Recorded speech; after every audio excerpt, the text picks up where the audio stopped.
Please use this video in addition to the regatta packet to fully comprehend the rules of the waterway, as well as the proper etiquette before and after racing. We want to provide a fair and positive racing experience for all. Practice day procedures. When entering the state park and regatta area, abide by all posted signs and the requests of our officials, staff, and volunteers. To keep traffic flowing, we ask that each crew launches from their designated area and returns to their corresponding beach. In the South Canal, crews will launch on the north side closest to the finish line tent and land closest to the state park docks. On the main beach, crews will launch on the east side of the steps closest to the start line and land on the west side closest to the finish line tent. Please remember to keep all personal items out of these zones to ensure optimal flow of traffic. Once on the water, stick to the given traffic pattern going up in lane 0 and down the racecourse in any lane.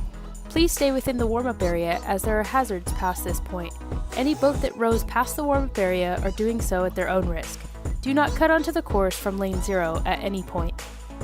Make your way around the 2K start docks and always enter from lane 7.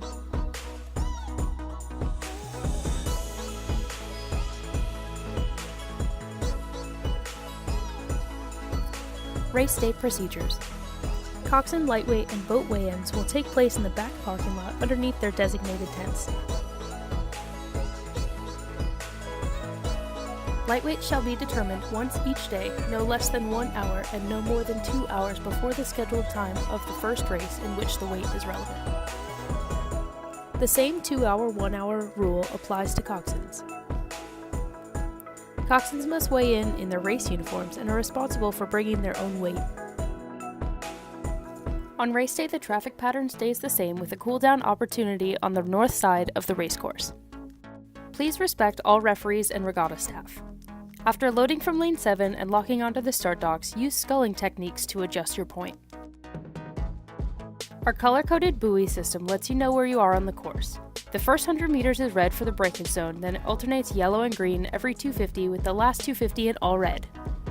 Time trials. Much like a fall head race, each crew will point down the course in sequential order. All boats will enter the course from lane 7, then stage in their appropriate lane. Crews will have approximately 100 meters to build up to race pace. A crew's race time begins once their bow ball crosses the 1900 meter start line. The referees will call a boat across the line about every 20 seconds. Odd number crews will race in lane 3 and even number crews will race in lane 4. A crew being overtaken must yield to the outside lane to allow the overtaking crew to pass. Crews racing in lane 3 would move to lane 2, and crews racing in lane 4 would move to lane 5. Any crew failing to yield will be excluded. Please stay clear of the finish line as races pass. As we all know, races can be extremely close sometimes. After racing. In the case of an emergency on the water, get the attention of an official. They will be able to radio EMS and get help quick. If there's an emergency on land, then contact staff personnel or go straight to the finish line tent. Once all crews cross the finish line, all boats need to move towards the landing area. Results can be found on herenow.com. Awards will take place at 9:45 a.m. for events 1 through 8 and 11 a.m. for events 9 through 18. At the conclusion of the regatta, we need to leave our California State Park the way we found it. Pack up all of your equipment and belongings, recycle bottles and cans, and throw away all trash in appropriate bins. We have seen an increase in wildlife this spring, so please be careful when packing up your belongings.